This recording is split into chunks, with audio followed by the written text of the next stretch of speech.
I know it's dark. I'm going to the light now. I'm walking to the light. I'm going into the light. Come with me into the light. Look at that pretty moon.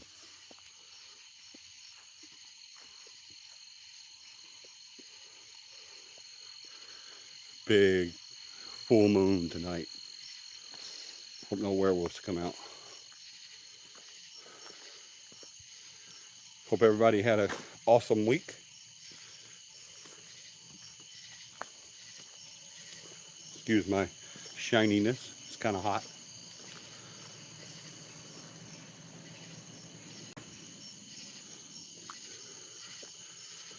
Let everybody get on and we will get started. Y'all let me know when you're here by saying hello. If you lost it there for a second. Y'all just let me know you're here when you come in, if you don't mind.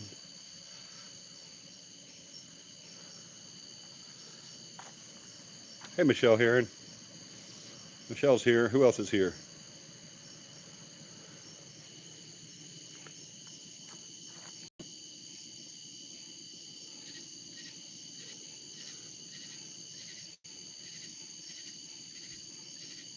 Beth's here. Hey, Beth.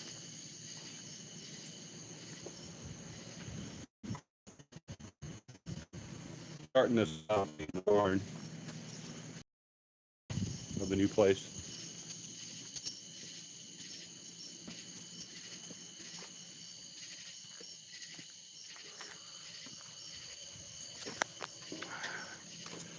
There we go. So far, it's just been Beth and Michelle. Oh, and there's Joey. Hey, Joey. Y'all want to see one of our rescues? This is Valerie. Val.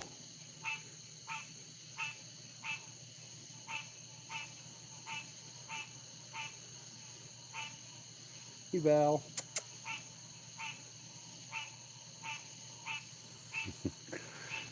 Val does not feel good. She has got a tummy ache. So she's in the she is in the arena away from the other horses because she has a tummy ache, a big tummy ache. So we just got through giving her some medicine and some feed and some fat and some protein, and hopefully she will get to feeling better. Everybody get on. Oh, we got a big crowd tonight. We got 8 already. You keep breaking up. I'm sorry. Hey, John. John's here. Hey, Macy. Y'all remember, I'm on my phone, so it doesn't give me the messages until I push the button or push the screen. So if I miss you, I'm sorry if I'm a little late saying hello. Well, as everybody can see, we are at the barn. We are at the new place. I can't show you everything because it's dark now. We do have the mini house set up. We stayed there last night, and we're going to stay there again tonight. We still don't have power to it yet. Well, we do have power to it. We just don't have power hooked up to it. We're running power to it from the barn. Thankfully, the barn is pretty close to the mini house, and we'll be moving into the permanent trailer probably Wednesday.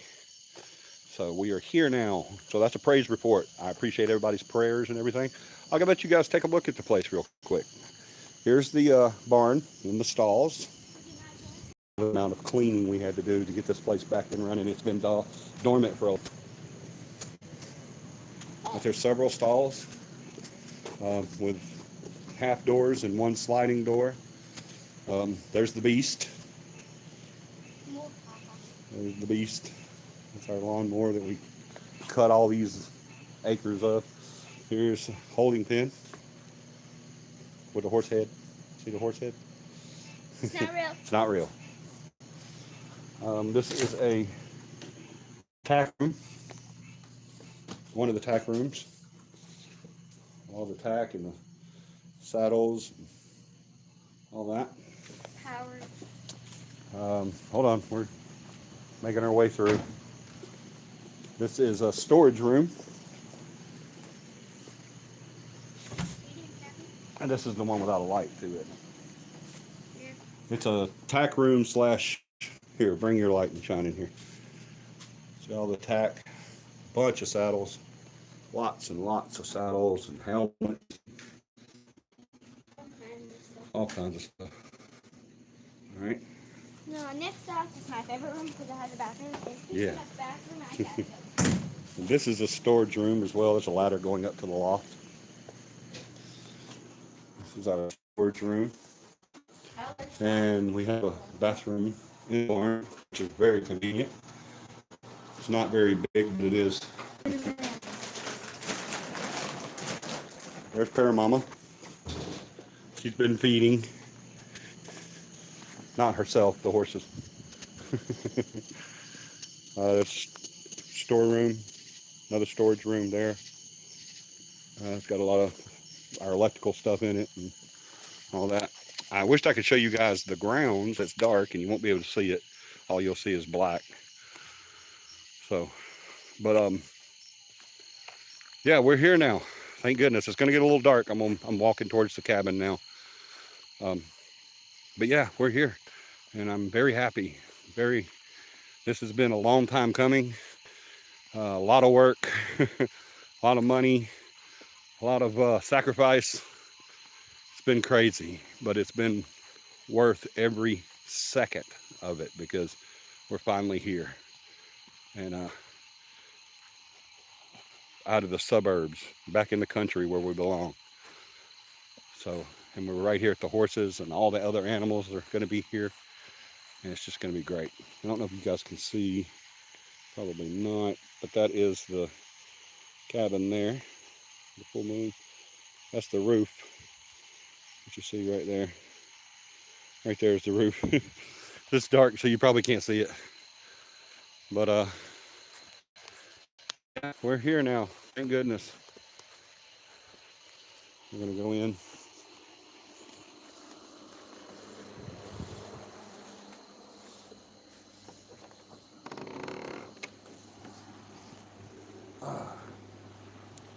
There we go. How's the feed right now? Is it good? Can you guys see and hear me? Everything's going good. I know Beth said earlier. Hey, Hauntings with David. I know Beth said earlier it was breaking up. Is it still? How's it doing now? Y'all let me know. Sir. Window unit. We have a window unit going.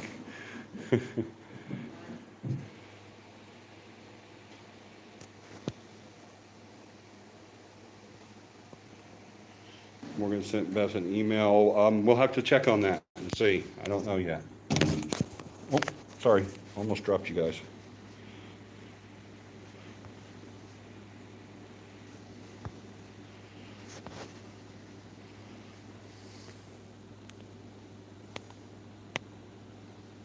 Um, hmm.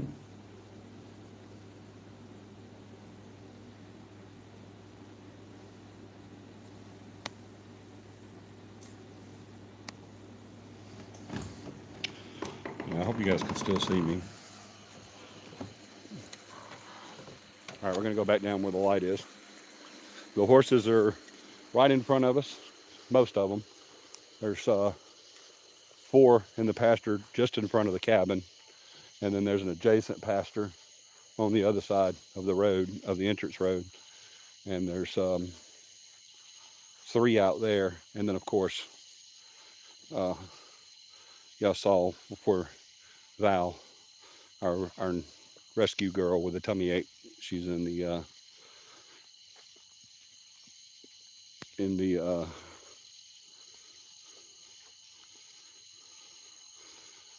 arena.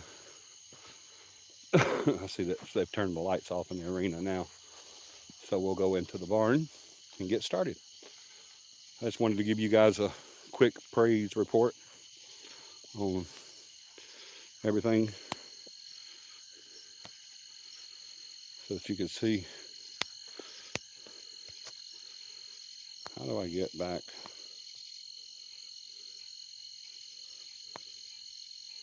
Oh no. That's a little bit better.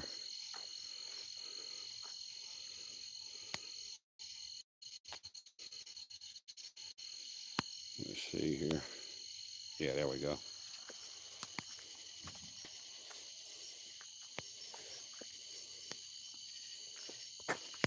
Let me see what you guys have been saying. I'm okay now. Awesome. Thank you, John.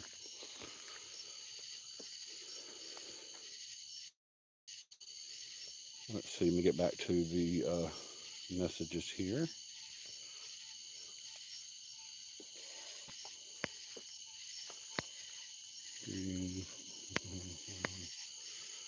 Jack won't sleep in her room anymore because of the bad thing. That's what she calls it. Oh, bless her heart. Don't forget to come hang out with us at HCityCon. Yes, absolutely. Now that we've finished that part, we can definitely talk about that. I'm going to get in the car for two reasons. One, you guys can see me. And two, sorry.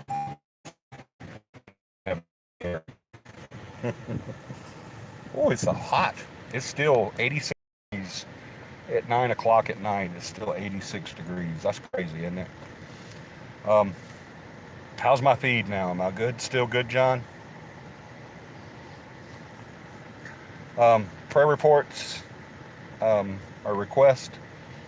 Y'all just got my praise report from a long time of prayer, a long time of work, and a long time of sacrifice and everything to get here. And we're finally here on our little ranch. It's 32 acres, I believe. I think it's either 32 or 34. It's 32. 32 acres. And it is very happy. And I want to thank everybody that helped us pray and kept us in your prayers and everything. I had to get out of that house, man. I'm not a suburbanite at all. So if I can set that up right there. Get some light on. There we go. How's that? Is that good? Got the air going. Maybe I'll cool off now. All right. So, prayer request. Keep Joey and Stephanie in your prayers. Keep everybody on the team in your prayers. Beth and Tom. Keep John and Michelle in your prayers as well. Keep John in your prayers for his job search. He's still searching. I've been sending him some stuff and some ideas and some postings and stuff. So if anybody has anything that they know of, please send it right over to John. Throw your email up if you would, John. I hope that air is not too loud, is it? Y'all let me know, because I can do whatever you need me to do. Anything you guys want to do. You look creepy as hell. I'm sorry. I don't look creepy now. Well, I do, because now you can actually see this creepy face. And if there's any prayer requests that you guys have that I have not mentioned, please throw it up on the screen. Absolutely do that. Let's talk about coming events. Upcoming events. We have Magic City Con is coming up on the 24th, 25th, and 26th of this month in Birmingham at the Galleria. The Regency Hyatt, I believe it's called, at the Galleria in Birmingham, which is actually in Hoover. But it's that's coming up. You guys come on out. We are going to be doing we have actually pinned down at least one, maybe two. I think it's one that we've actually pinned down that we will be doing a celebrity interview with and getting their thoughts. There's Dakota. And getting their thoughts on the paranormal. So you guys don't want to miss that. So we're going to be live doing that either on Facebook or YouTube. We're going to try our best to do it on YouTube. So y'all be looking forward to that. 24th, 25th, and 26th. Now, if you don't want to watch it online, or you don't want to just sit at home and do nothing for the 24th, 25th, and 26th, then come on out. Tickets are still available. I believe they're still available. I'll have to check on that. John, can you check on that for us and make sure that tickets are still available? I know that they were selling pretty hot and heavy. An announcement. Dwayne Chapman is not going to be at the Magic City Con. He canceled. I think it was a scheduling issue. But Leland, his son, will still be there. So if you like that show, Dog the Bounty Hunter, you can still meet Leland. So you guys come on out. Check out our table. We'll be the paranormalist. We'll have the table with all the equipment and the videos going and the cameras going and interviews, and just it's going to be a blast. It really is. We're going to have so much fun. So you guys come on out. June 24th, 25th, and 26th at the Regency Hyatt Regency in Hoover, Alabama, at the Galleria Mall. It's the big tall building at the Galleria. So you guys come check that out. It's going to be a lot of fun. Also, we have CAPI Camp coming up. What's those dates, John? I'm sure he's already put it in. We need to be praying for the whole world right now with all the insanity that's been happening. Amen, Michelle Heron. Amen. Keep everything, especially the United States. Definitely keep our country and everybody, like she said, on the whole world. Okay, good. I am still good. All right. Yes, tickets are still available. My audio keeps messing up. I wonder if that's because of. Let me turn this air down. That might be what's hitting the audio. But yeah. Y'all come out to CAPI Camp. If you want to come, just holler at John. He's going to throw his email up, and we will get you set up for that. CAPI Camp is always a blast. Always. And can we actually do stories this time? It's going to be at Cheaha State Park, up North Alabama this time. There's John's email. So if you want to go to, use that email for Magic City Con. If you want more information on Magic City Con, use that email. If you have a career opportunity that you want to throw at John, use that email. And if you want to come to CAPI Camp and hang out with us, and maybe even take the class, we have a paranormal class that's available during CAPI Camp. So if you want to come and take the class and camp for the weekend and just hang out with some other paranormal enthusiasts and learn stuff and teach stuff, sometimes you may come and teach us something. We never know what's going to happen at CAPI Camp. It's always a really good time, and we always have a blast doing it. We always have a lot of food, a lot of fun, and a lot of fellowship. So that's what we call it: food, fun, and fellowship. We always have a blast. We call it camp. And so you guys try your best to make that. That is going to be, I want to say, the 15th, 16th, and 17th. Am I right, John? Or it's either the 14th, 15th, and 16th, or the 15th, 16th, and 17th. It's one of those of July next month. So we got Magic City Con this month, CAPI Camp next month. All right, so you guys come on out. We're going to have a blast. I think that is it. If anybody has any other prayer requests, please pop them up there, or you can email them to John, or you can just go to our Facebook or our website, whichever one you want to do. And what? Shauna is what? Okay. I don't know what you're doing. Remember, she got kicked by the Oh, yeah. Yeah, Shauna's fine. Dakota wanted to put that in there. She did. I did ask for a prayer request for Shauna, my daughter. She got kicked by a horse, but she's doing great now. She's pretty much over it now. She's got a little knot in her leg still, but other than that, she's still going really, really, really good. So, another praise report. Thank you for reminding me of that, Dakota. I'm hoping y'all can still hear me and see me. Can you, John? Because I'm not getting any response from anybody. Am I still on? Y'all let me know. John or Michelle or Beth or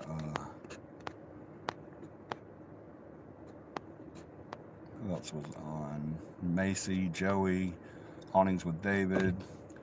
Anybody, let me know. Yes, we can hear and see you. Cool. Awesome. Thank you, John. All right, let's get started. You is Joey. Thank you, Joey. Gotta love Joey. We have an investigation, and Tom and Joey are on the investigation, and me and John too. We cut up a lot too, but our comedians. Tom's such a comedian. That's his nickname, as the comic. But yeah, it's always a good time. So you guys want to have a really good time doing an investigation? Come on out with us one time. Come take the class and then go with us. You won't regret it, I promise you. It's a lot of fun. But All right, let's get started. Um, And then we already started. what I want to talk about tonight is um, I want to get into uh, the do's and don'ts of an investigation. Not just the do's and don'ts of an investigation, like we have that's part of our syllabus in our class, but when I say the don'ts, the big don'ts, there's don'ts that like don't do it alone, don't uh, trespass, always have permission. There's all those, but there's big don'ts too. Um, and the reason I call them big don'ts is because it's those.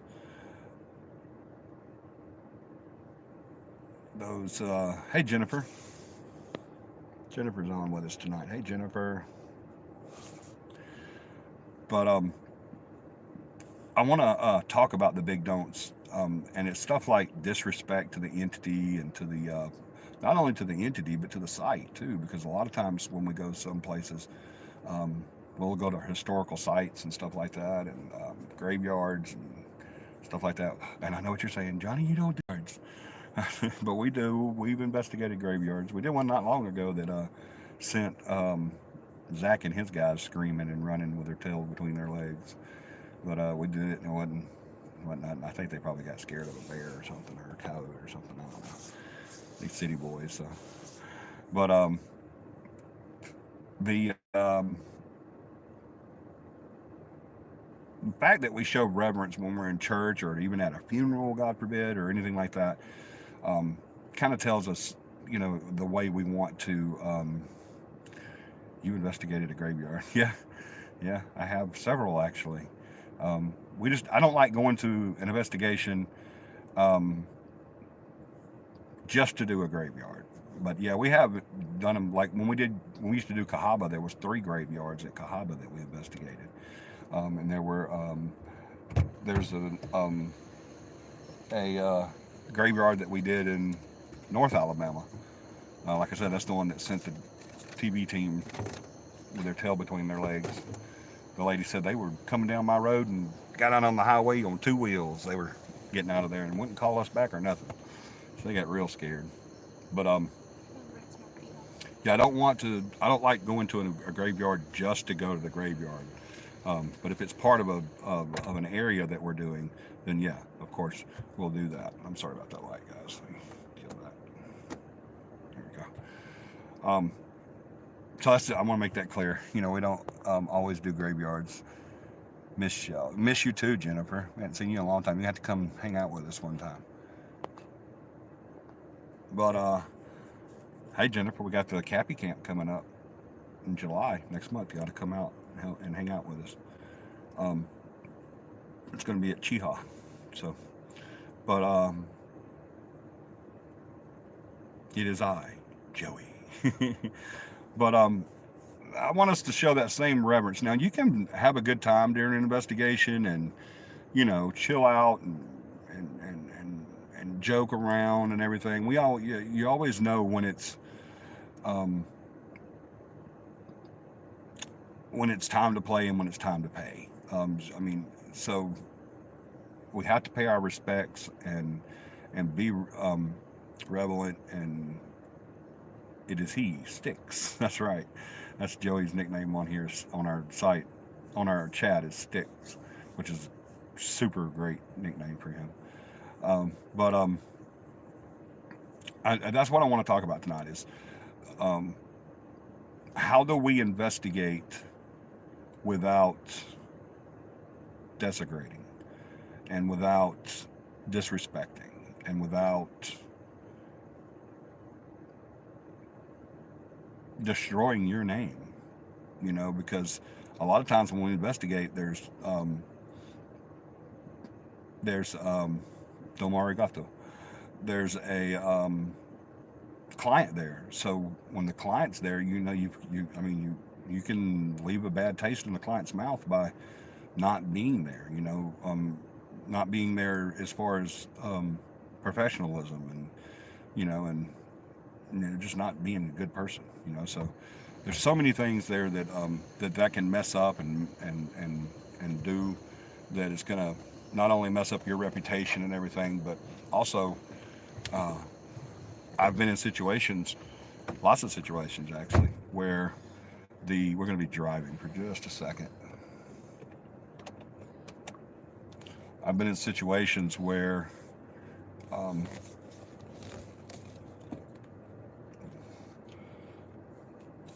I've covered myself up with a steering wheel. That's too funny. Where there's been activity, and then someone does something kind of stupid or disrespectful or something like that, and the activity just dies, just goes away. And the reason that happens is because, remember, nothing happens to us differently. Nothing changes for us when we pass away.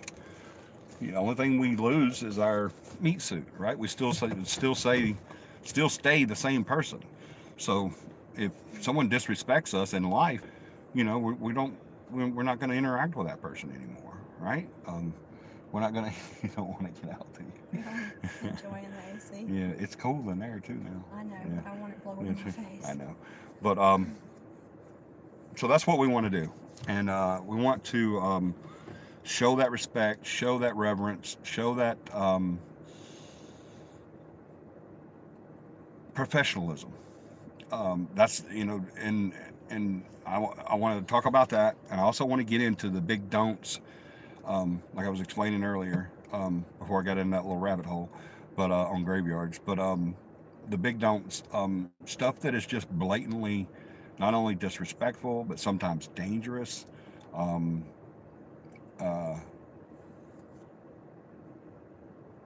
Not good for as far as collection of evidence, because you're going to lose a lot of stuff, or they're just going to stop because you're an idiot in their eyes, and disrespectful, and that does happen. An entity can just stop doing something because it just felt like, that's why during an investigation, my team will attest to this, and my team says it too, but during investigation, several times during investigations, I'll let them know, we're not here to disrespect you, we're not here to harm you, we're not here to make fun of you or anything. We're here to honor your presence and give you a voice. And that's what we do. That's why we do what we do, is to collect that evidence.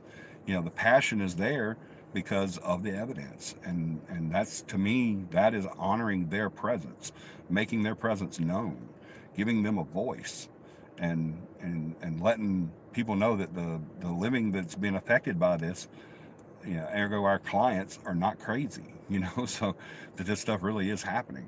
And so that celebrates that presence. And you can do stuff like Ouija boards and seances and rituals, and some of this really stupid stuff like putting salt around the doors and windows and all that stuff, or burning sage. And I mean, and it's just so ridiculous that it's just, I always imagine there's an entity in the corner saying, just laughing their butt off when you're walking through with sage, and they're just laughing at you. They're like, what are you doing? Why? That stuff smells really bad. Then the entity's like, I'm glad I don't have a nose anymore because I don't have to smell that stuff. So it just, it it's treating them the way you want to be treated, but not just that. It's above that too. It's treating them with, because we're asking them to perform for us, if you will, to supply us with evidence, to supply us with proof, um, and in return, the only thing that they're seeking from us is sometimes a voice and respect and acknowledgement. And so that's what we want to do. So that's the layout of everything that I wanted to go over tonight. Um, I want to talk about how we start an investigation, um, how we acknowledge presence and honor presence, and then I want to talk about the big don'ts and the harm that can do. Um, Let me check see if I've gotten away from messages here. Though we did get some interesting activity by pestering an entity last week. Yeah, right? We certainly did.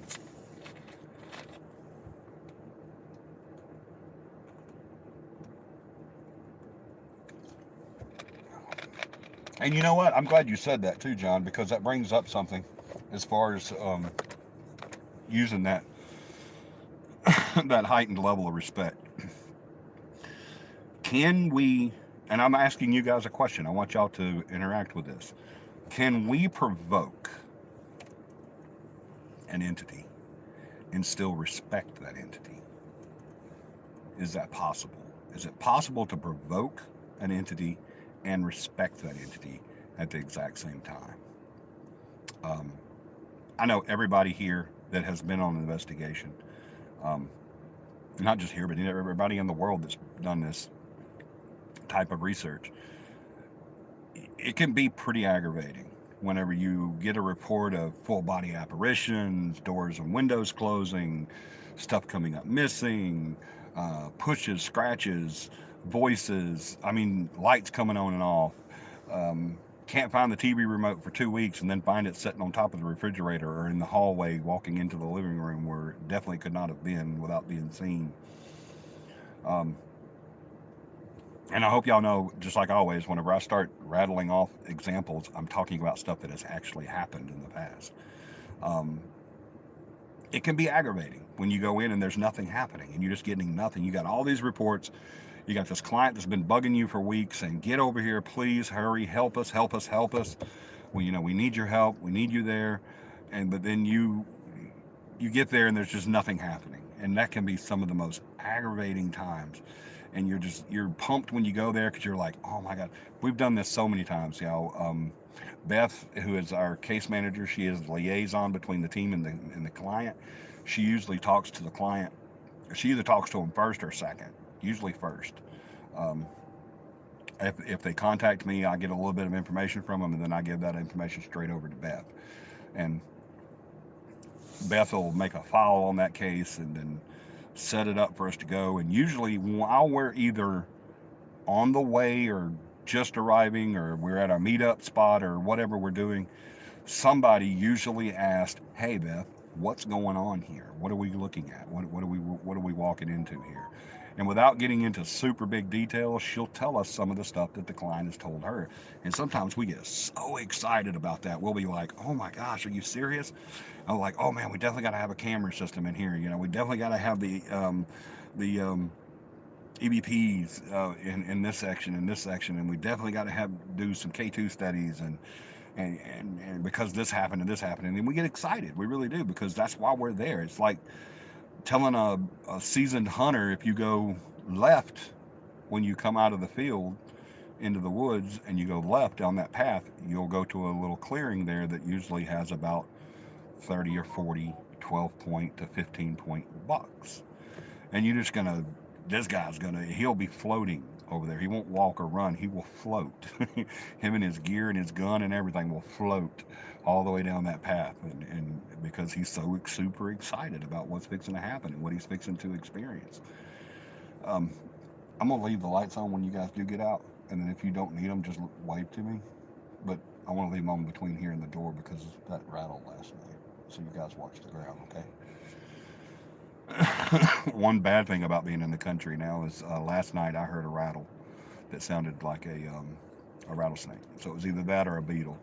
Y'all know, anybody's been in the country, especially in Alabama and Mississippi, you got those beetles that I think they bang their stomachs or something, and sometimes at a distance they can sound like a rattle. But this sounded like a rattlesnake. So, but the perils of living in the country. But that's the only snake that I'll shoot is a rattlesnake because they're aggressive and yeah, don't need those. I like my horses and my kids and my wife. I like her too. So, but and Johnny, I like Johnny Sometimes. too. But yeah, sometimes. Um, but can we provoke and respect at the same time?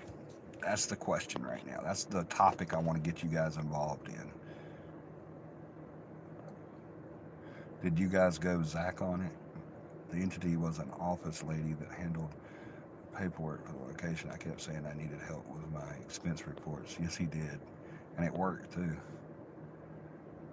Yes, you can. Okay, there's somebody that said yes, you can respect and provoke at the same time. Um, Hello, Brooklyn chick. Welcome aboard.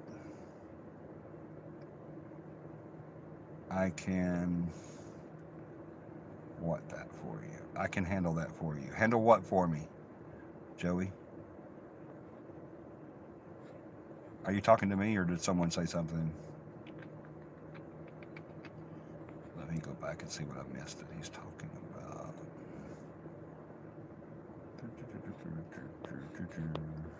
Oh, the rattle. Oh, believe me, I can handle that. There's a 40 caliber in the cabin and a AR right behind me right now. I promise you, I can definitely handle that. I will ventilate well. Yeah, that's the. I don't mind moccasins. I don't mind. Cottonmouths can be a little aggressive sometimes, but only if you kind of. They can be a little aggressive, stuff like that. But I can handle coral snakes and copperheads and all that. But rattlesnake, I don't want them around. It doesn't bother with me. I actually slept with the rattlesnake whenever I was little. Um, Not by choice the first time. Trust me, I woke up and there he was. He'd gotten out of his pen. But yeah, that's the only snake that I'm gonna ventilate.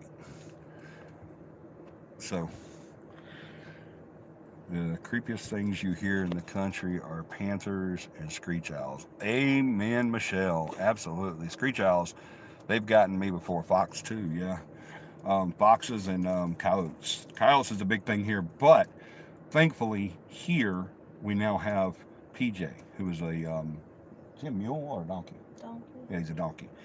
We have PJ, who's a donkey, and they won't come around donkeys. Nobody knows. I've talked to many farmers and ranch hands and horse trainers and everything, and they say the biggest threat to them are coyotes.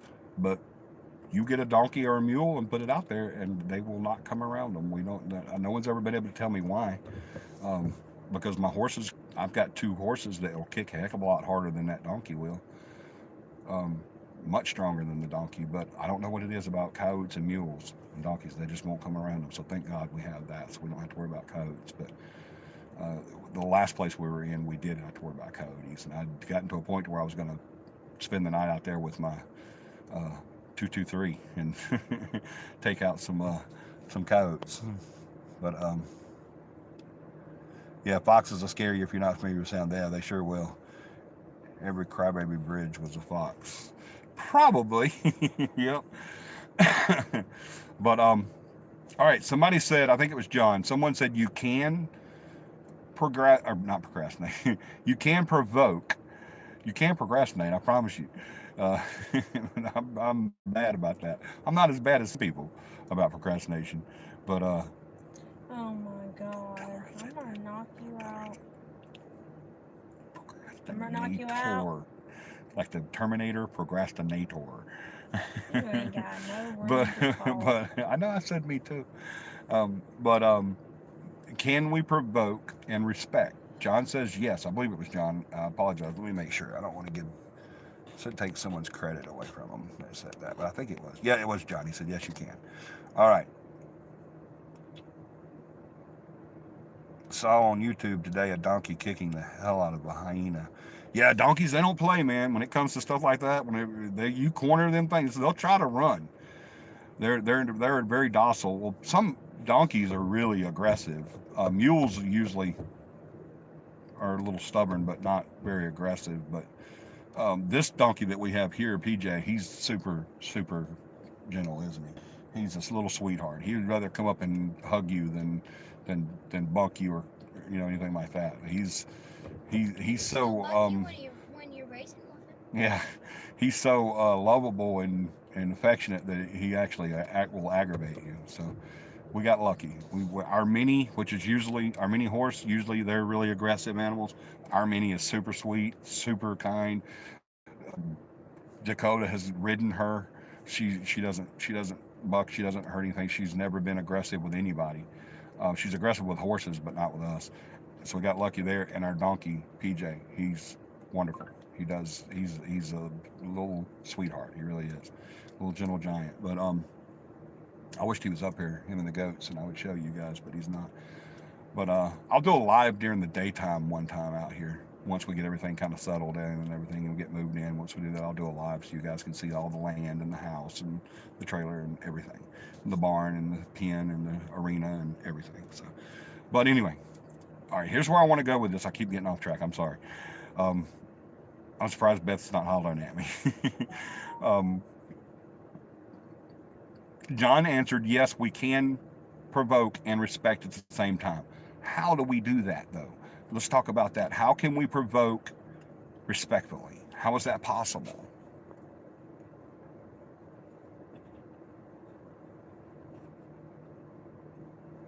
I've seen you both. I've seen you both provide. Yet I've seen you both provoke yet be respectful. Absolutely. Yeah. I mean, definitely you can. But I want to know how.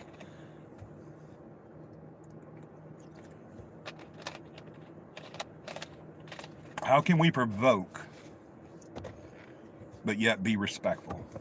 I don't know why I care about what's on the window because we're not going anywhere. But I don't know why I do. So let's talk about that. Somebody answer that for me. How can we provoke and respect at the same time? I'm trying to keep up with y'all's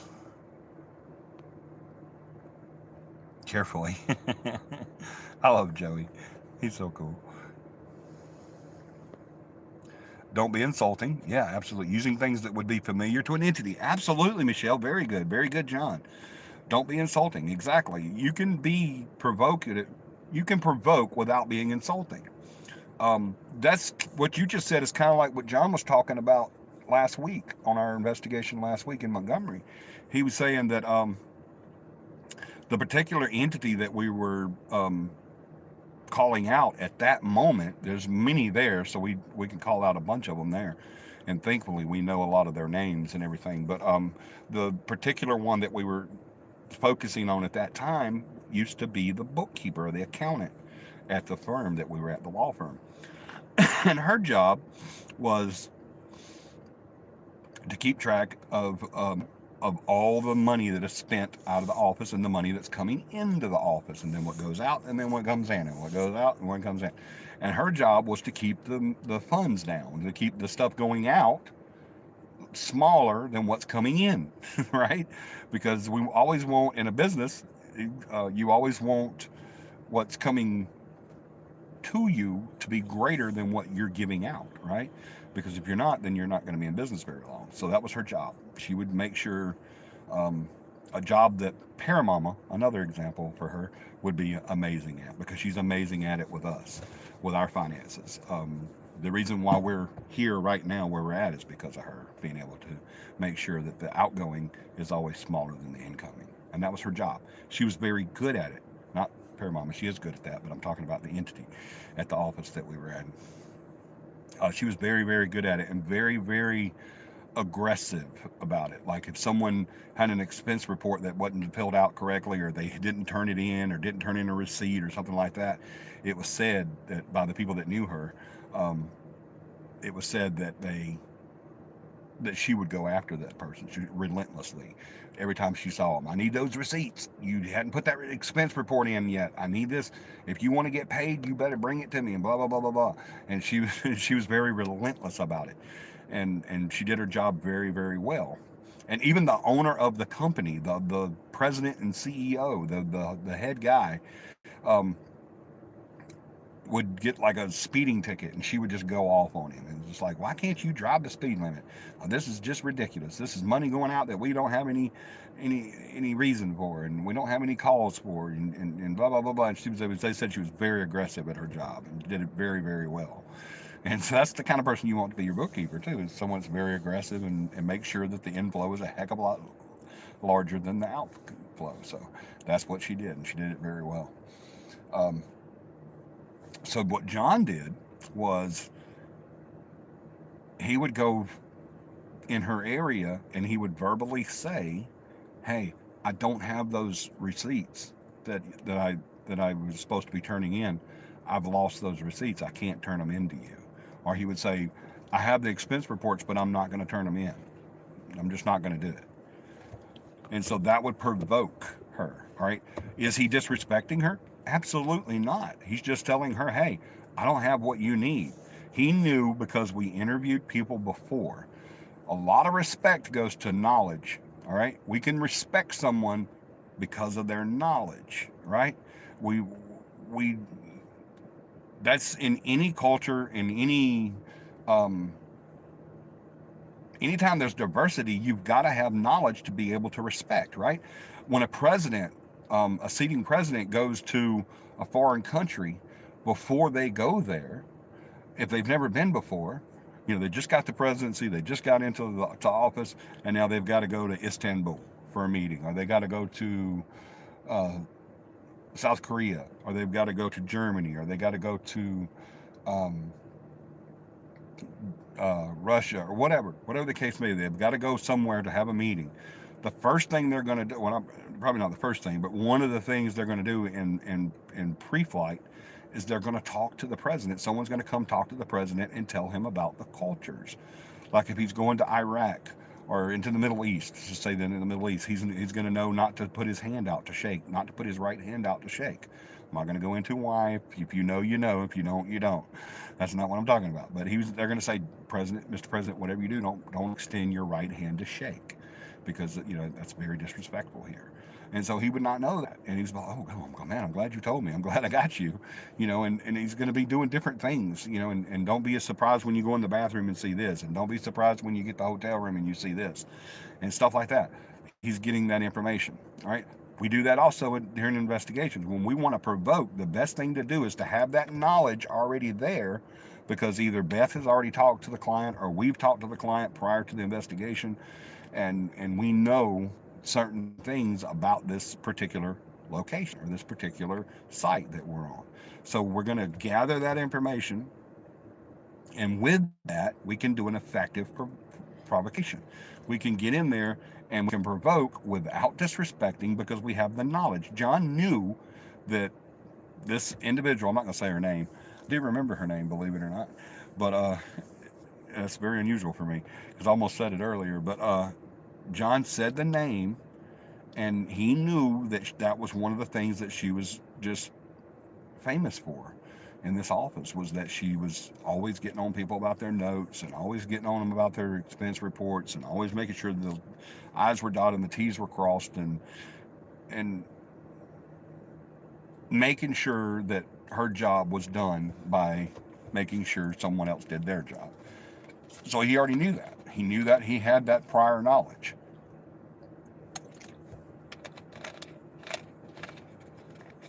So he was able to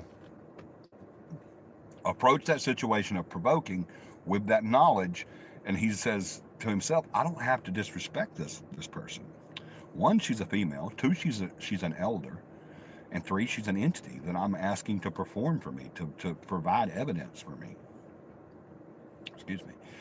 And so I don't want to disrespect her, because John, anybody that knows John knows that he is one of the most respectful, polite, um, just very straightforward kind of person, and very respectful.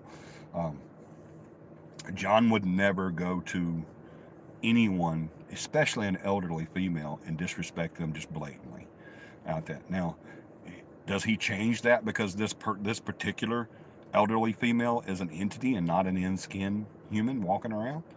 No, he doesn't change that. Of course not. He's still very respectful to that person because it's an elderly and it's a female, and he's going to show the same reverence and the same gentleman, the Southern gentleman that he is. He's still going to show that same respect for that title, and he'll probably always be that way. Thank God he has an amazing uh, um, parent. His father was an amazing man. I wished every day I wished I could have met him. I think we'd have been great friends, just from what John says. And his mom is amazing, little bitty thing, but she'll snatch John. She'll get him if he was to do something like that. And he knows it too. That little woman would probably beat him to death if she even thought he disrespected someone. So he already knows. He has great upbringing. He knows how to use this. So he's able to, because of his training, because of his upbringing, and because of his knowledge, he's able to use that to provoke. And that's what we've got to have. You can't just go willy-nilly in there and start provoking something, because you're going to disrespect it every single time. Now, can you provoke if you don't have information? Yes, you can, but you've got to keep in mind not to disrespect, because that's just going to blow it all out of the water. And a lot of times that's going to end your session. That's going to end your investigation for you. Not just that session, but your entire investigation, because they're just going to shut up. They're just going to shut down, shut up, and no more showing out. It's done. You cut your own nose off to spite your face. So what would we do if, and I'm going to get to y'all's comments. I know they're popping up because I can see the little arrow. But what would we do to provoke if we don't have information on the entity? How can we respectively provoke without having information on the entity? Is that possible? Yes or no? I'm going to get to y'all's comments now.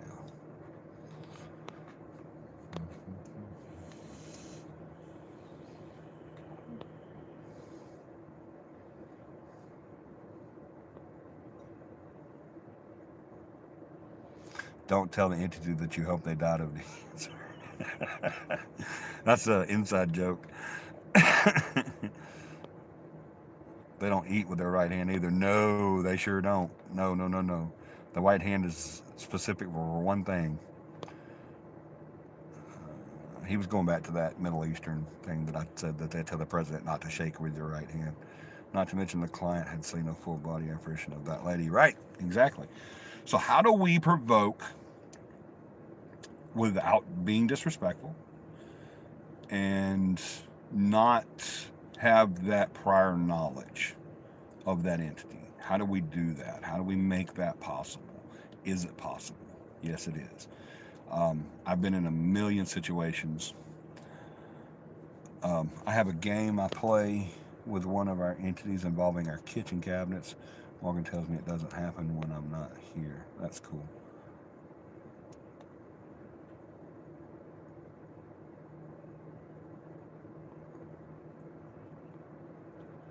John says, yes, again, you can provoke without knowing. Joey says, okay, team, I know you guys get worried when I do this. Oh, God. But I've been doing some thinking. Oh, God. Yes, it does worry me when Joey thinks. It's scary when Joey thinks, but it usually turns out really cool.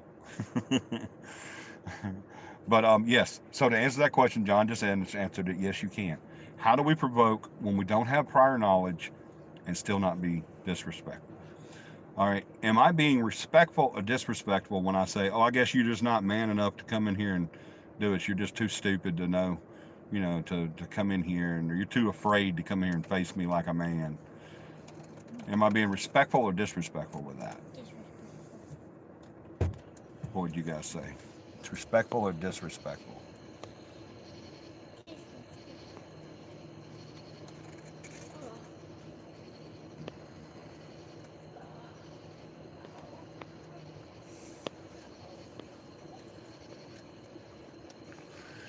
You're being challenging, yeah, and I'm being insulting too, aren't I? I'm being very insulting as well. So that's not being productive in what I need to do, is it? It's not a good way to provoke to gain that information, because then now I've disrespected them, and a lot of times what's going to happen is it's going to shut them down, right? They're going to shut down. They're not going to respond to me. They're probably just going to stop altogether for the rest of the evening. Can you go with her and help her, please? Yes. Thank you, baby. Remember, watch the ground, okay? Okay. How can I do that same situation but yet be respectful? How can I do that? How can I provoke but yet be respectful? All right. A great way to do that is to acknowledge what you want done and insinuate a level of inability or unwillingness. Let's change that from me going in and saying, I guess you're just too stupid to come in here. Let's change that to say, if nothing's happening and you're wanting to provoke, but you want to be respectful and you're just wanting to get something going and everything, you can, and you don't have prior knowledge. Now, if you have prior knowledge, sometimes you can say stuff like, you usually like to turn the lights on and off in here. You usually push someone or scratch someone when they say or sit here. You know, when they say this or they sit here or they lay on this bed. Why aren't you doing it now? But we don't have that knowledge of what they usually do, right? So we don't know that. So, but that also helps because you have that prior knowledge. But now let's say that we want to do that same thing and get that same provoking for a response, but be respectful at the same time. How would we do that? Let's look at that. You can say,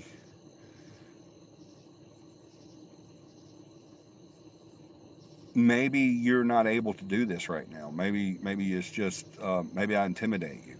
Is that what it is? Because there's a man here instead of the female that lives here. There's a man here now. Maybe you're not able to face me like that. Maybe you're a little frightened. Could that be it? Could you be a little scared of me right now? If it's a male entity, that's a great way to provoke without being disrespectful. You're not disrespecting. You're not saying, "Oh, you're just a little." Almost said another word. You're just a little chicken. You can't come in here and face a real man, right? That's being disrespectful. That's being or not provocative, but um, the opposite of proactive.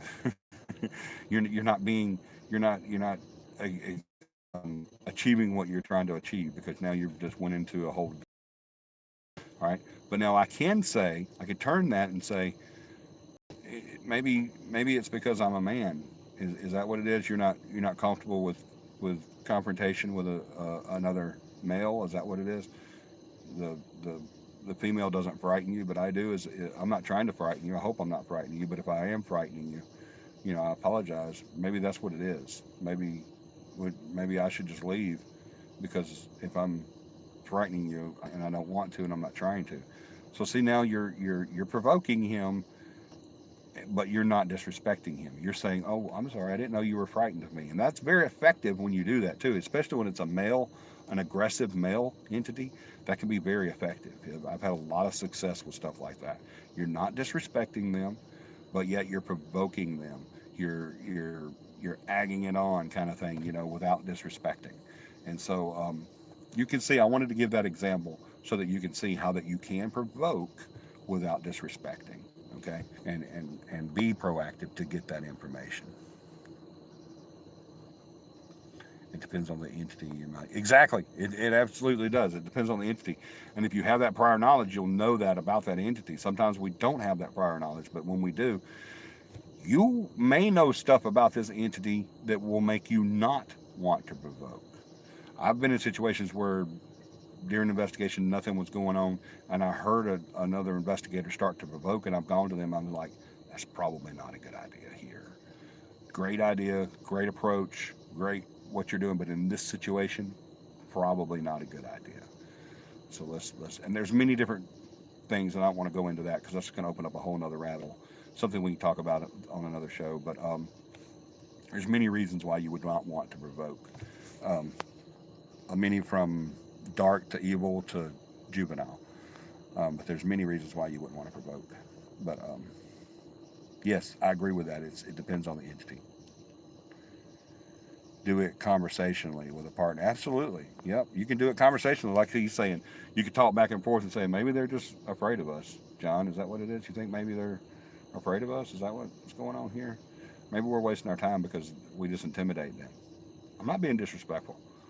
I'm offering reasons. I'm offering possibilities to discuss, but yet it can still provoke, right? Entice or invite an entity to respond would be a better single word explanation for what we do. Yeah, it's still provoke. You can still use provoking, but it's just not disrespectful. But I see what you're saying there. Absolutely. Oh, scratching. Yeah, they can definitely scratch. I've been testing them at that many a times. Johnny, I don't think this entity isn't strong enough to act. That's a great example, John. Absolutely. Counterproductive. Thank you. That's the word I've been trying to get all night. Thank you, Joe. Yep, counterproductive. And that's what that's being, because you are being counterproductive, because that's not what you're hoping to produce. It is absolutely the last thing you want to do. Because I'm telling you, they will shut down.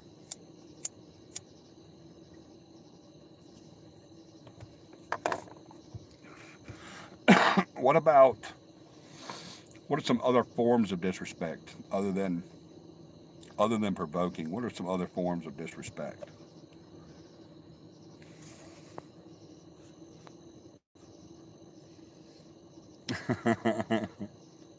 You're never going to leave me alone about that, are you? Catholicism. Catholicism, I think it's how it says. He won't leave me alone about that. You're being passive aggressive as opposed to directly aggressive. Absolutely. What are some of the ways that we can disrespect a site or an entity?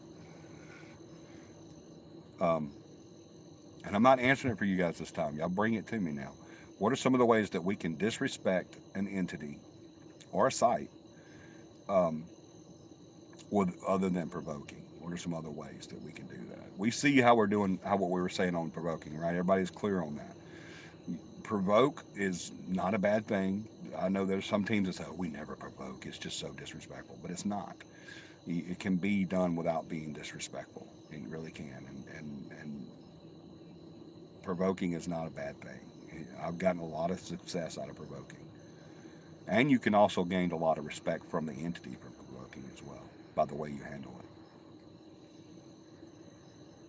And it's not for everybody. It's not. It really isn't. It's not for everybody. Some people just can't provoke.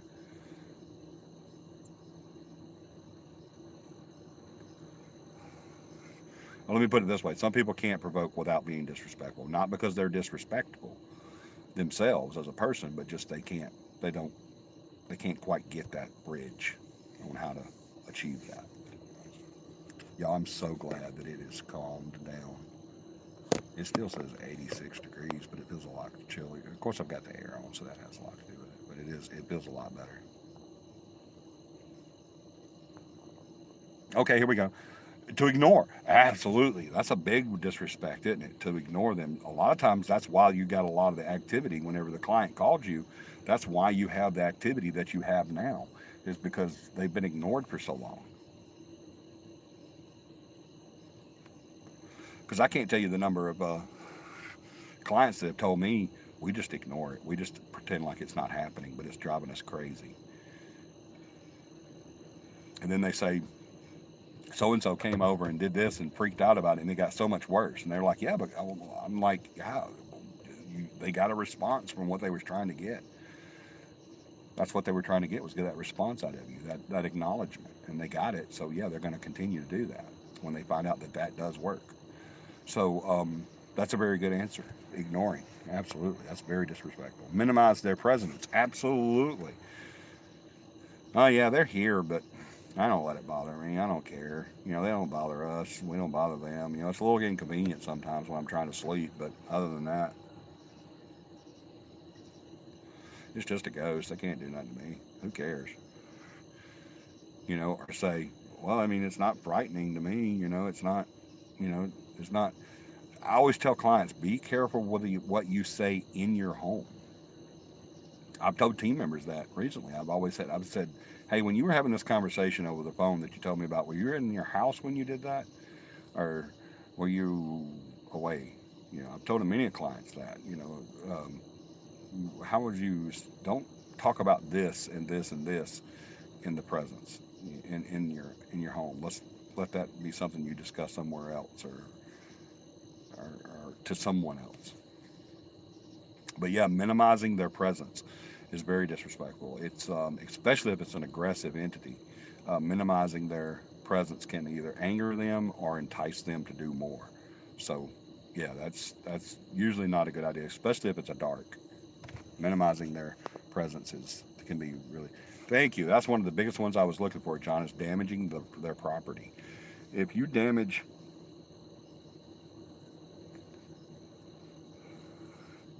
a site. There's something over there. Let me see what that is. I'm sorry, guys. I got something coming up on me here.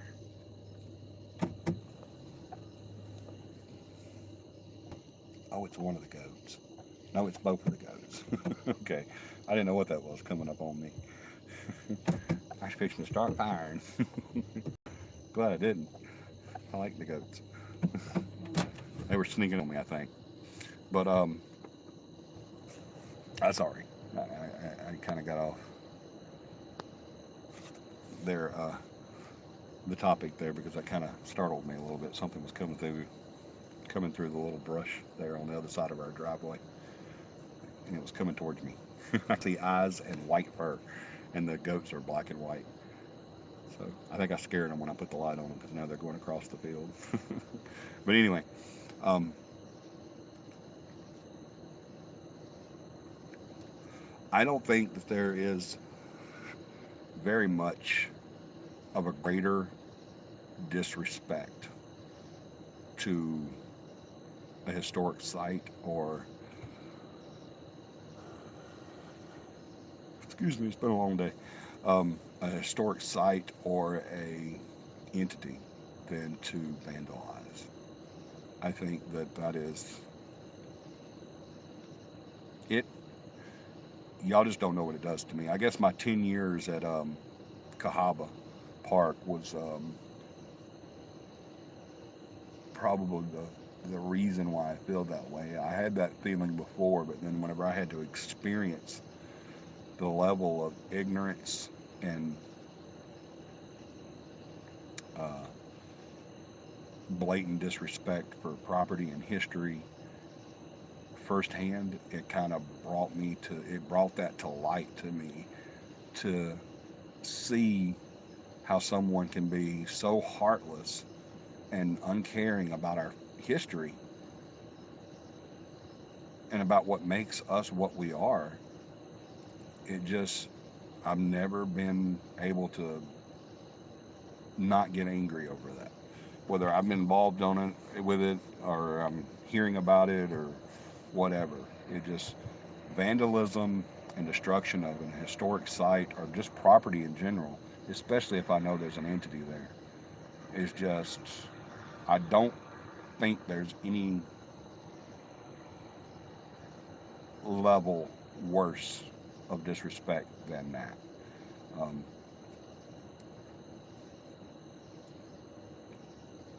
I was told that the building that we used during our haunted history tours at Cahaba, I was told that that building had been broken into.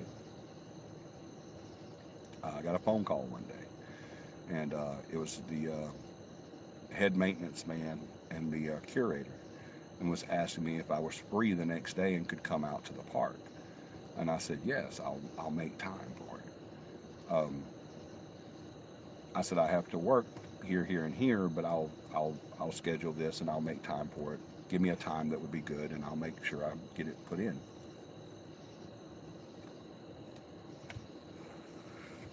And I went out, and they told me, they said the reason why we want you to come out is because the quarters that you guys used was broken into. Someone committed breaking and entering and went into the old slave quarters. I said, okay. So that kind of ruined my day, because was and still am madly in love with this area and this piece of history, and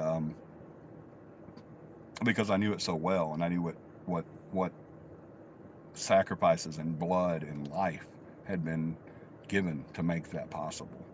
And so when I heard that there was a D&E there, it really got me. It really got me really hard. So I didn't think anything could be any worse. I was like, there's nothing that could be any worse than someone doing that.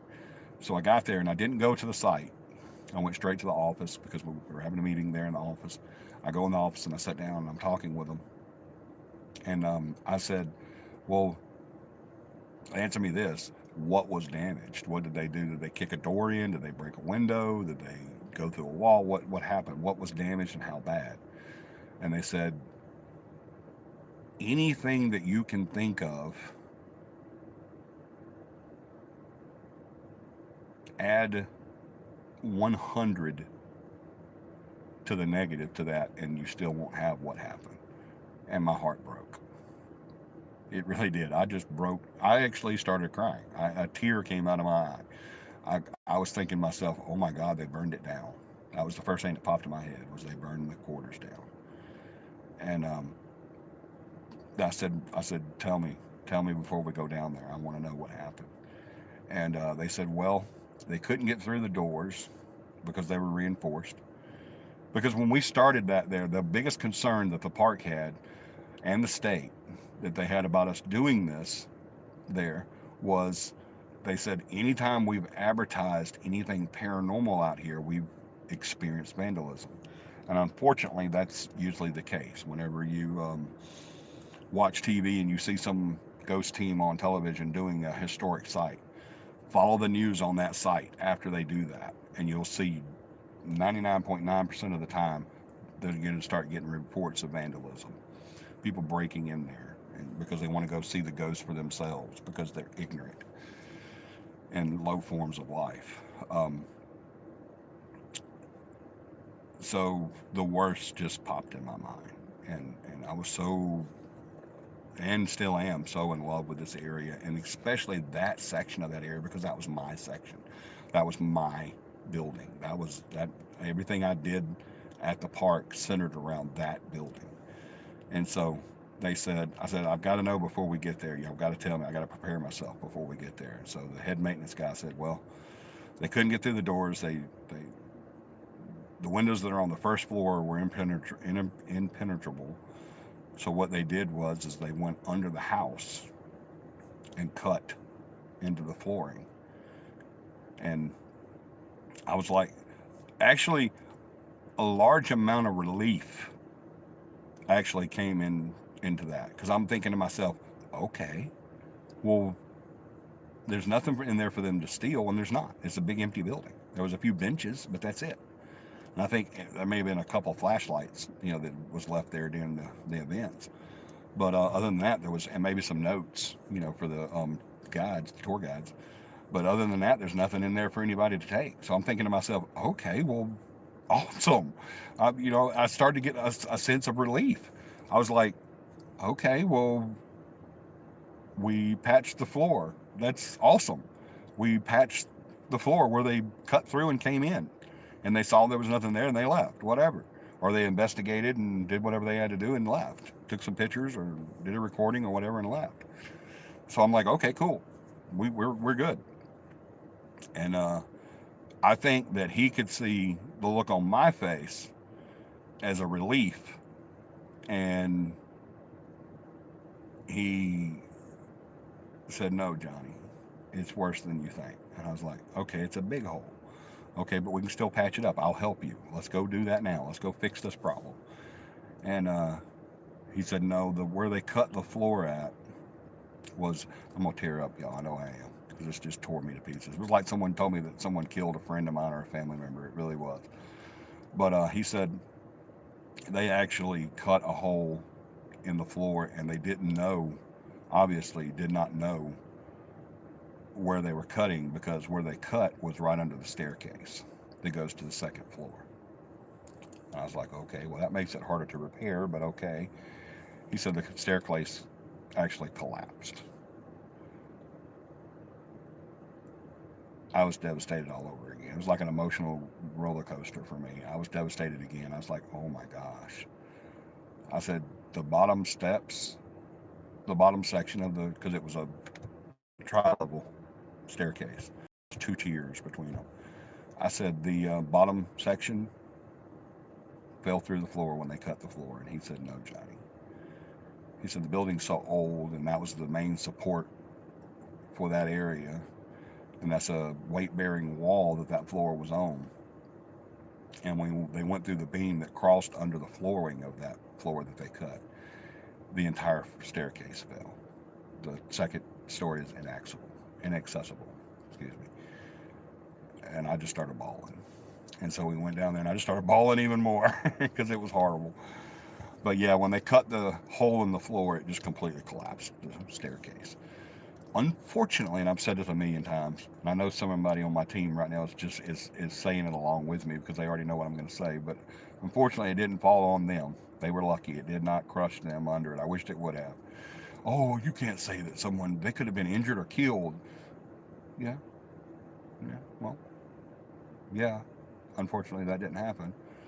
Um, well, you put more value on history in this building, this material object, than you do a human life. Yeah, that low life I do. Yeah, absolutely. Sue me. Um, they destroyed something so beautiful and so awesome. It couldn't be repaired. It couldn't be replaced. There's no way to replace that. For 3 years, we could not go to the top floor of the, and that was a whole part of. If you knew that, if you ever been to that event that we used to do there, if you ever went there, I'm glad you was able to experience it. They don't do it anymore. Um, that I know of. I know they haven't done it in the last few years, but they're talking about bringing it back, so I hope they do. But anyway, excuse me. Uh, for 3 years, we were unable to go up there, and then whenever it did get replaced, it was just a set of stairs. It wasn't what it used to be. They couldn't replicate what it was, what the original was, and it still broke my heart to see it every time I went in. But we did persevere. We pushed on. We got it done. We made it happen, and continued to do what we love. And so for many years after that. But yeah, and I'm sorry for going so long on that example, but that's just that shows you the level of passion that I have for this and for the history and the level of hatred I have for anything or person that would want to do that harm. Um, that's why this whole cancel culture crap is. Uh, don't even want to get into that. It's ignorance, it's stupidity, and we're allowing it. But yeah, to destroy that, to destroy our history, even if our history is not so great, all right, because we're in the South, and people say, "Well, your history's not good anyway." Well, I mean, what do you want to do? Repeat it? You know, we don't want to learn from it. We just want to forget it. We want to sweep it under the rug so that we can just repeat everything. I mean, how ignorant is that? How stupid is that? But I don't think I really appreciate whoever it was that said damage their property, because vandalism to me is the capita of what we're talking about tonight, of disrespect for the entity in the paranormal field, because vandalism destroys what we try to celebrate, what we try to bring out, what we try to record, what we try to bring to everybody's mind and show them that that's what we're doing, you know. So anyway, so yeah, that's another form. Minimizing their presence, ignoring them, vandalism. What's another one? Criticize response. Excellent, Joey. Excellent example. The language you use when you're speaking to the entity, absolutely. Very, very, very important. Ignoring a juvenile entity in a good way to get a response. Yeah.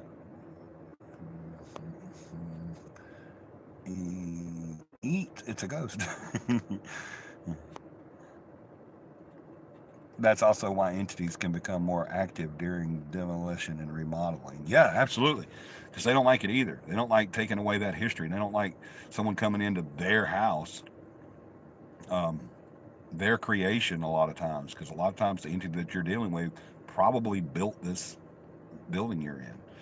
Um, Probably have the nail marks and the calluses on their hands from the wood and the splinter marks, and the broken leg or arm when they fell building the a pitch on the house, stuff like that. And then you come in and start remodeling it.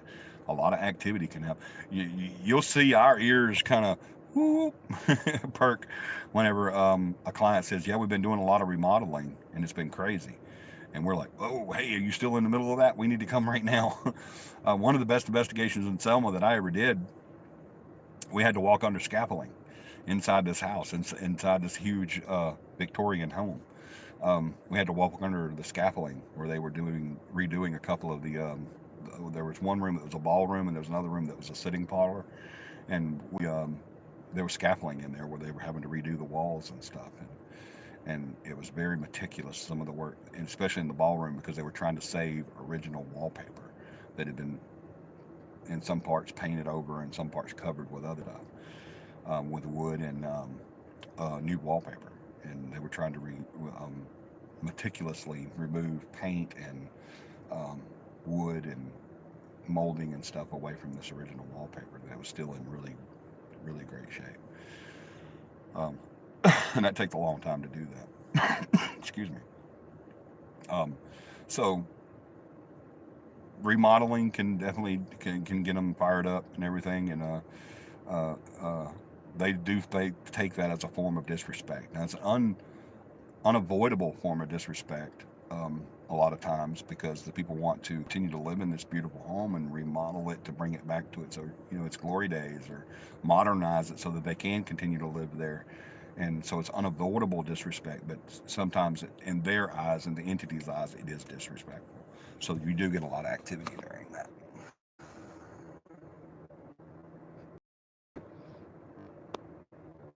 I'll see. I can't tell you how many times I've seen John start rambling on in pig Latin, or on an investigation that was ancient Sumerian. I really, it would have been cool if I could speak ancient Sumerian, right? Painted some hoodies, cool. In the paranormal field, the best ones to do is German, Latin, and uh, that's the best ones to do is German and Latin. German and Latin. Latin.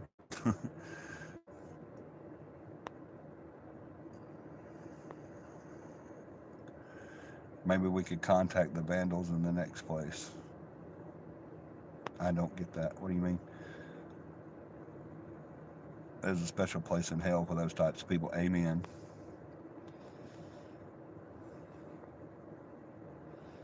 Ears and something else. When I said our ears perk out, yeah, Joey's an idiot.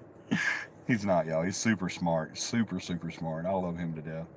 He's been such a blessing. All my team has been amazing. But Joey is just, Joey's Joey.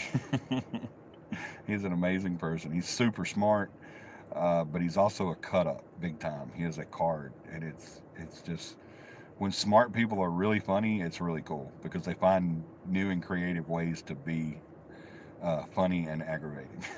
It's just amazing. It really is. Him and Tom both are just. I don't want to do investigations without them because they make it a lot of fun.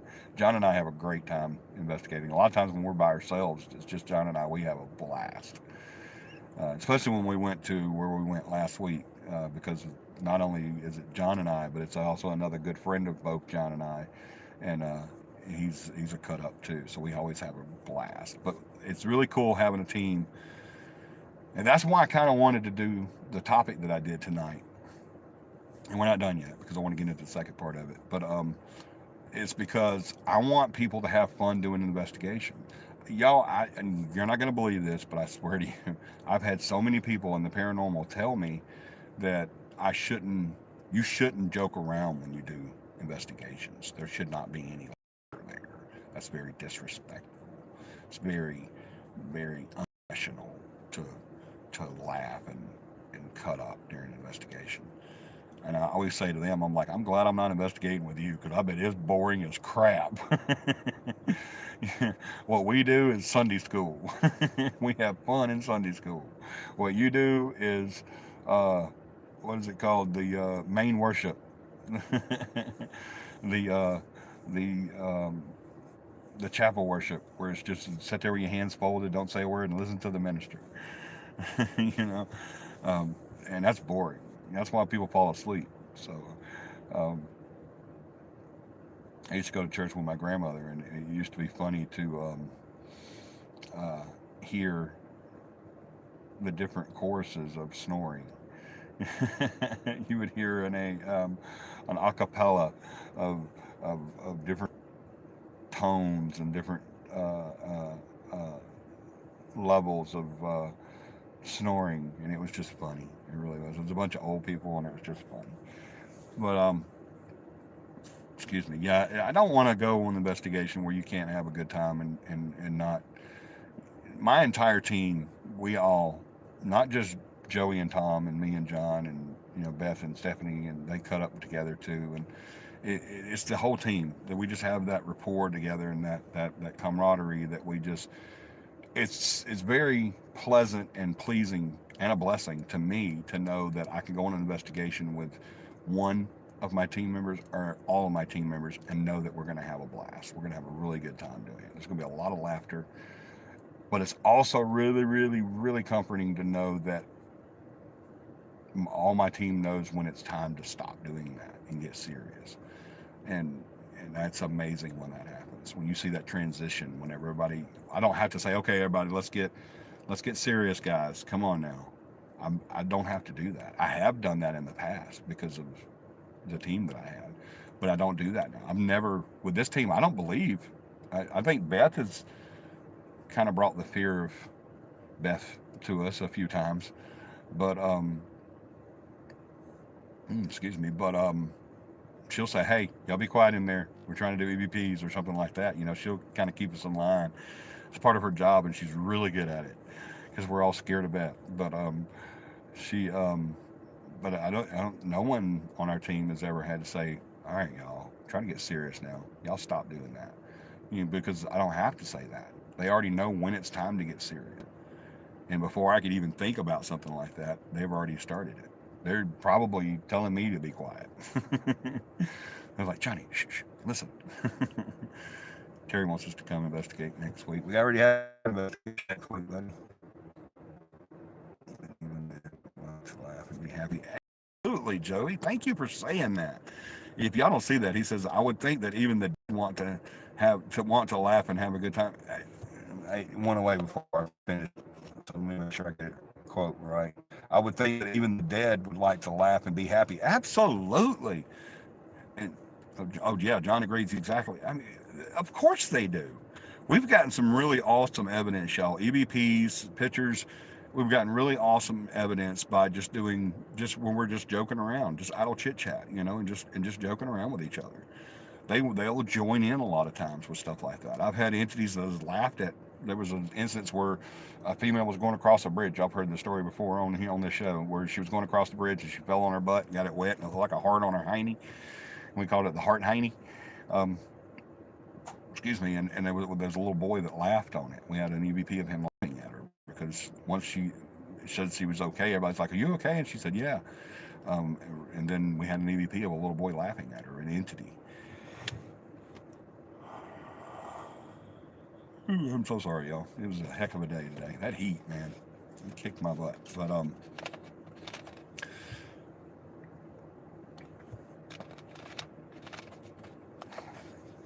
But the ability to have fun and make it enjoyable, and also have that balance between that and when it's time to get the job done, and when it's time to be serious, and when it's time to listen, and when it's time to talk, and when it's time to open your eyes and your heart and your mind. Um, it, it's a great feeling when you know you have a team that's doing that. So that's the real reason why I wanted to do this tonight, is because I wanted to portray to you guys to say, hey, please go out there, have a great time, just be respectful and be uh, gatherers of information. So we know that it's okay to laugh and joke around and have a good time when you're doing an investigation. I wouldn't want to do them if we couldn't do that. I don't think many people would be in this field if we did that. Um, uh, but it's also time when it's to have that, and then to have that knowledge, that balance of knowledge that says, okay, I can have a good time. I can joke around about this that Joey said, or I can laugh about what John did, or or or what whatever accident Johnny got into. You know, I can laugh about that, but I also know when it's time to be serious, it's time to be serious, and to have that balance of knowledge is wonderful. All right, so let's get into big don'ts. I think that's it. If y'all have anything else to say about that, please don't hesitate to put it up there. Some entities can be playful and mischievous themselves. Absolutely, they can. Can you not fucking hear me? Yeah. Hotel in Wetumpka. I know if I had spent decades in solitude and then I could smile once, it might change things for me. Amen, Joey. Yeah, a lot of times when you go there, we're the first ones that talk to these individuals. So if they can interact with us in a fun way, of course, why not? I mean, why make it melancholy, right? This is not a field to be melancholy. This is a field to be, you know, non-forlorn. You know, you want to have fun. You know, do the job, do it well, but also have fun. Do it. I wouldn't want to do it if it wasn't fun. Absolutely, I would. I was 8 years old when I started in this. Oh my gosh, why would an 8-year-old do something that's just forlorn and ho hum and all that? They wouldn't want to. I wouldn't have piqued my imagination very long if that was the case, right? I got lucky later after that and got an instructor that was a professor that was really knowledgeable on the in the field, but also a cut up himself, and so I was able to learn that balance. All right, let's talk about big notes. Why don't I start every investigation off with a seance? Why not? Why would I not start every investigation that I do?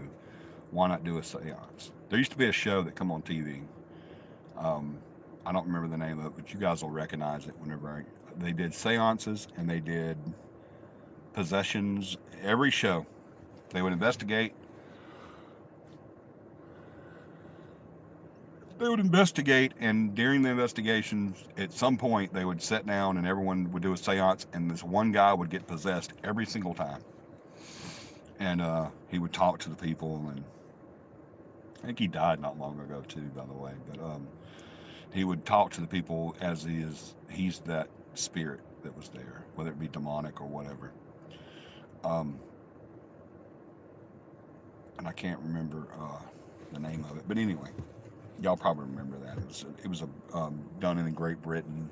Um, it was a man and woman, I believe, and then they had a team.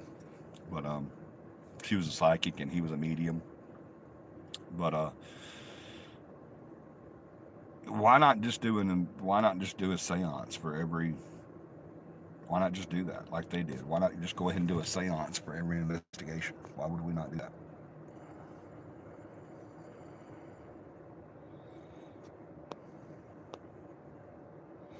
I think that's why that one entity plays the cabinet game with me and enjoys being interacted with. Yeah, absolutely, Michelle. I remember on my way to my first investigation, I was nervous because I am not a super serious person. Because I am not a super serious person. Yeah, yeah. You could tell when we first started, John was nervous. You really could, but he played right in. It didn't take him long to get into that role. Um, the very first investigation that I did with John was at that place that we did last week. 3 years ago, John, is that right? 3 or 4 years ago. Um, that was the very first investigation I did, John. Was at that place, and we built a rapport and a friendship with um, these people at this location that we were at last week. That lets us be able to come back anytime.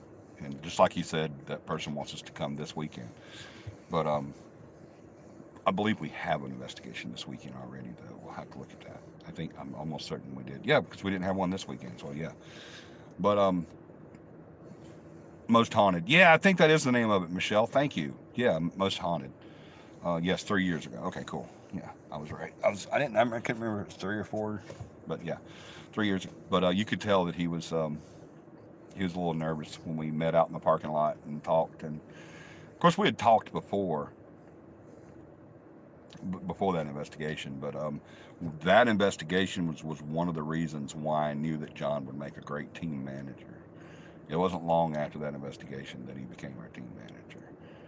After his first investigation, usually someone has to be on the team quite a while before they do that. But my team manager and my case manager excelled into those positions really fast because they did such a wonderful job. Um, all right, I want to get into the next part of this, um, which is the big don'ts. I want you guys. I'm going to start that series. Or I'm going to start that section of this series next week. All right. Um, I I want you guys to think about big don'ts. Big don'ts are stuff like seances, um, things like Ouija boards, which is a form of seance. Um, um, Different ways that we can be disrespectful or just plain ignorant about doing investigation. Some of the stuff that we could use that they would find disrespectful and just dumb, and they just look at you like you're an idiot. you know. So I want you guys to think about that and think about the different ways. Do your research, find out. Do like Joey. When we're having a series and Joey wants to get in there and he'll research that y'all, if y'all research anything like Joey does when he's preparing for a show, then y'all will be hitting me hard next week. I'm not kidding you, and I'll be ready. I hope. If I'm not, Joey will be, or John will be too. So they'll pick up my slack. It feels like a forever ago, good way. It does, man. It feels like I've known you just a couple of years after John and I met. Um, we found out that we were actually related. We're distant cousins. So that's funny that we knew each other for almost 2 years and then found out that we are actually related, have a bloodline. But anyway, think about the big don'ts. Do your research if you want to. Do whatever you want to do. Let's pick that back up next week, next Sunday. Same bat time, same bat channel. I most likely will be here. Um,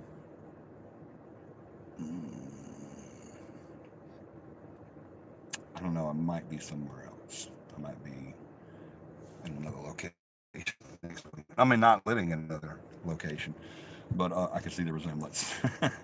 Joey, bite me. Anyway, um, Joey, you remember that show with that's Knucking Futz? That's Joey. What was that? Dickie Roberts, child star. That's it. That's Knucking Futz. That's little Joey. But you gotta love him. um, excuse me.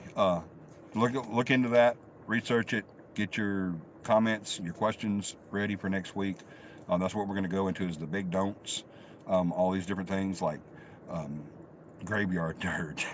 I still laugh. It's the coffin nails. I still haven't figured out the coffin nails part. John and I was talking about that not long ago. I was like, coffin nails. Do they have to be used, and how do you get them? Do you have to use? Because a nail is not a coffin nail until you nail it into a coffin. Before that, it's just a nail.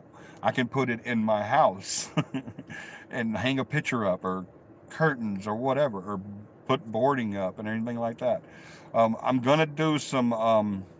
Speaking of that, I'm gonna do some shots on the inside of the mini house. We're not gonna live here in the mini house permanently. It's going to be a cabin that we use right here by the barn. We're going to stay here now until next week when we move into the new place on the other side of the property, which is a good ways from here.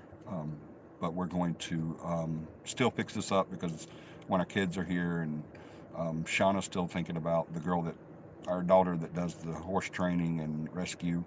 Um, is still thinking about maybe moving here, and so that'll be there if that's what they decide to do. Whatever. We're gonna be fixing this up. I'm gonna do a live during the daytime, sometimes in the next future, because right now the mini house is just the shell. I mean, it's the full house. It's got the walls and everything up, but on the inside it's just the framework. I've got to put walls up, and what I'm gonna do is I'm going to use rustic wood slats.